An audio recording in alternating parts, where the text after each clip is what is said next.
Boom, boom, boom, boom, boom. Here we go again. Some more meanderings on this day, December. What is it? December 6th, 2022. More meanderings. All right. So I just photographed this lady this morning. She's turning 75. She wanted a portrait. You don't see that very often. People coming in, especially as they get older, and say, I need a portrait, I want to commemorate. But I do see them once in a while, and usually it's an event or they want it for their family, which they understand that one of the most important reasons for a portrait is for their family. So it's nice to see. You know, I've had couples come in, they're celebrating 25 years marriage, 50 years marriage. Actually, I have a couple coming in tomorrow. They've been married 50 years and they come in for a portrait. They have 3 daughters, and I've photographed all their daughters' weddings. It's kind of cool. Plus, I've photographed their daughters' kids' pictures over the years and family photos. So I got a lot of history with them. So it's kind of nice to see that. Oop, look at that. So this lady came in this morning, and you know, I talked to them, ask them questions. I always ask them questions about their family, get them talking. So she grew up she raised she's got 5 kids. She raised them all on the outskirts of our town, about 20 miles out on 170 acres farm. Horses, chickens, the whole 9 yards. So she hasn't seen these yet, so I had a hard time with this, and I want to talk about this, and I'll tell you why. Her glasses, you see the reflection in there? My fill light, which I don't really use a fill light too often, but I wanted to go more of classic lighting with nice fill.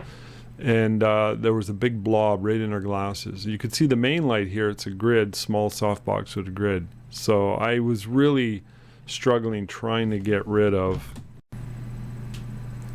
the glare. So, and that's a topic I want to talk about. One of several topics I want to talk about is working with distractions while doing a photo shoot. Now what I mean is this.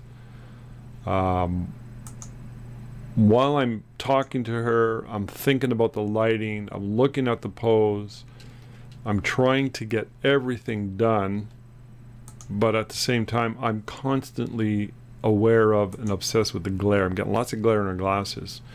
Glasses nowadays are way easier to work with than the olden days. Back in the 70s, or sorry, 80s, well, even 70s, I would imagine, where the glasses were huge, and it was a real hard time to try and minimize the reflection. I mean, we used to tell people, get a spare pair of frames or pop the lenses out of your frame so we don't have to deal with the glare. But the glasses nowadays are generally not such a big deal, except for this lady. So they were hard. Nice lady, we had a great conversation. She showed up, and I'm constantly trying to talk to her, connect with her, take some nice pictures, and not get any glare. It's a bit of an art form. So it reminded me of when are other occasions while I'm doing a photo shoot where I would really, really like to be able to just focus on the pose, the lighting, and really put my attention 100% to that. But when you're a portrait artist, that is never 100%, because there's the human element. There's always something. So, for example, if I have glare, I'm constantly trying to do everything else, and I'm constantly trying to manage the glare, make sure I don't have that as an issue. So it's a kind of a technical thing, but when it comes to connecting with people, I feel that connecting with your subject is really, really important. You know, compared to the old days when it was very stiff and formal, and people was, you know, getting your portrait done was like, ooh, it was a big event. But it was very technical in nature, and then, but that kind of all went away. So there's much more of a connection to the process, to the sitting, the actual photo shoot. I noticed people over the last 20 years, I've gotten way worse when it comes to being comfortable in front of the camera. And I tell that to a lot of professionals who come into the studio. I say, you know, I've noticed this trend. It's a cultural trend that's happened over the last, especially the last 10 years, but over the last 20 years, where people are just hate having their picture taken.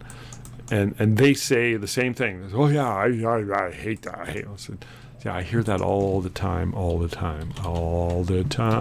hear it so often. So that's another distraction that I have to deal with. We all have to deal with it, obviously. The fact that people are just really uncomfortable, especially when they come in for a executive headshot. I find that that's often the case. Not always, but often. And but so knowing that is important, and knowing that and dealing with that is important, and just kind of getting with it and getting the job done and making sure that they have a good time and that they're really sort of not too uncomfortable. You don't want to be doing pictures and then struggling with anything, you know, and making it too long if it's longer than it has to be, and they have to sit there uncomfortable. The more they sit there uncomfortable, and the more they think about it, the more they're going to get uncomfortable. So there's that whole aspect to it. I'm going to say what I'm talking about is an art. I'm going to say that's an art, working with people and making people comfortable. So it's all about, I don't know, how would you call that? Just connecting with them and making them relaxed. I like this pose of this lady. I don't know why. I was trying different stuff. It was like, I mean, you know, there's what I got. Well, okay, these look a little pixelated. So, I mean, it's a head and shoulder shot, and I was kind of hoping she'd be a little more dressed up, I guess, but she just had this plain top. So, and then I'm worried about her glasses. I'm constantly worried about the glasses.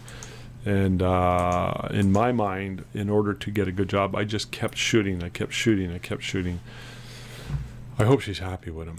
I am my own worst critic.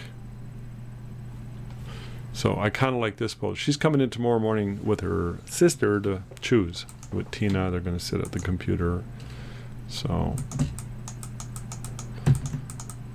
I'm working on one image here. I'm retouching it. So when she comes in, we're going to show her what it looks like.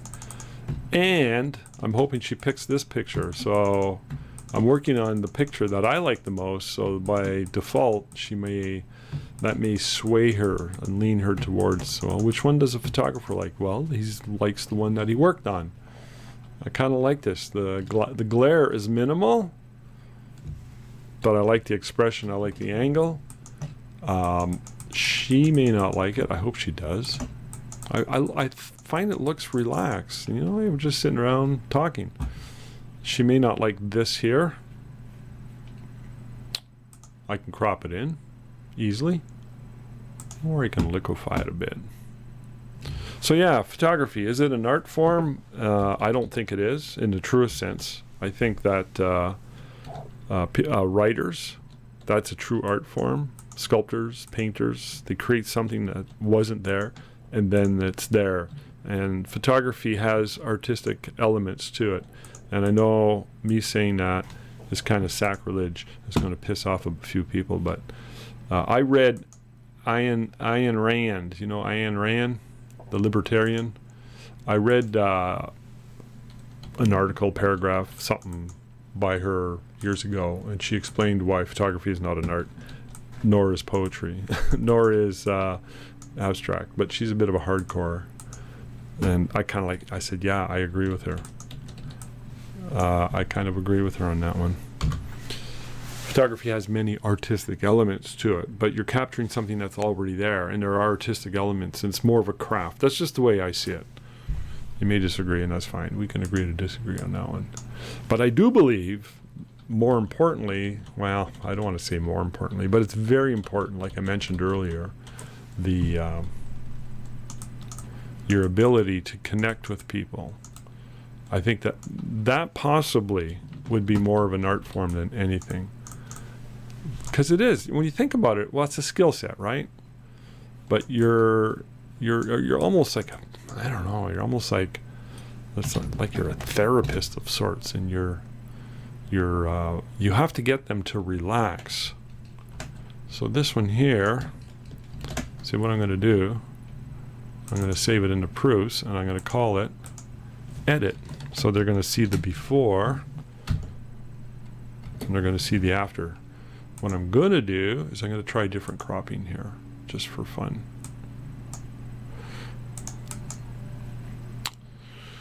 Sometimes that's all it takes is a different cropping. So I'm going to come in nice and close.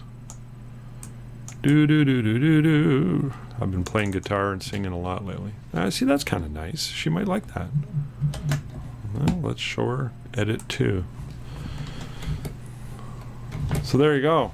So yeah, a lot of people, it's not like the old days where photography was going in for a session was like an event, an actual event for adults. And I blame cell phones and social media for that, I guess.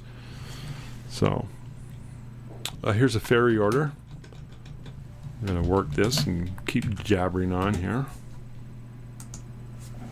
Well, we're right at the very, very deadline of our lab orders.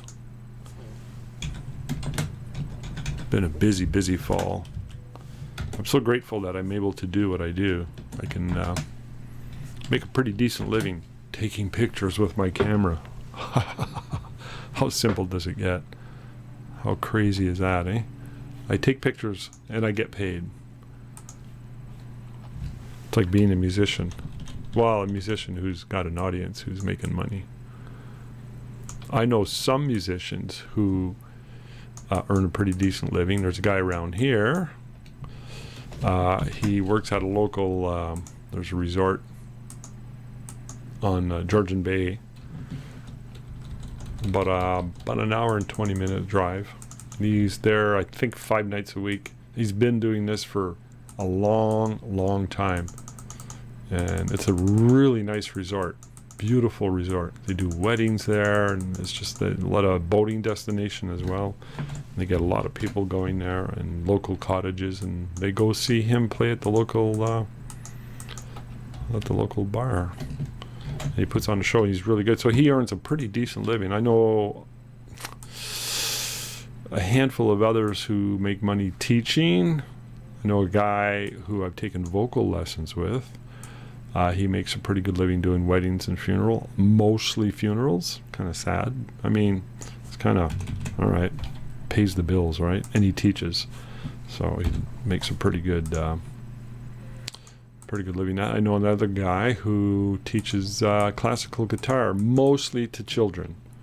And he's carved out a niche, and he's busy. He's got a lot of clients, like he's slammed busy. So that's kind of cool, isn't it? So, yeah, not too many people in the arts, though, when you talk about music, photography, and et cetera, and all the rest of it, make a whole lot of shaking going on, a whole lot of business opportunity. You got to get out there and really create something that's unique and create demand for it. And I think that's what I've done with these ferries, judging by the amount of results we get. This dress here is gold, comes with the matching headpiece. I've had it about 5 or 6 or 7 years, and when the girls come in, they pick their dress, and very, very few will pick the gold. However, usually one per ferry day promotion, so maybe 1 out of 30 might pick up, and I kind of like it when they do, because I think it's such a cool dress. And the ones who do pick it, I know they kind of like are unique young ladies, and they have I don't know, they just want something different, and that's cool. I like this dress. And look at this lady. I mean, she's got a beautiful face. She's very attractive. She's got very distinctive looks, don't you think? She reminds me a bit of Talia Shire. Do you know who Talia Shire is? Yo, Adrian. She starred in the first Rocky movies. I had a huge crush on her. Huge crush.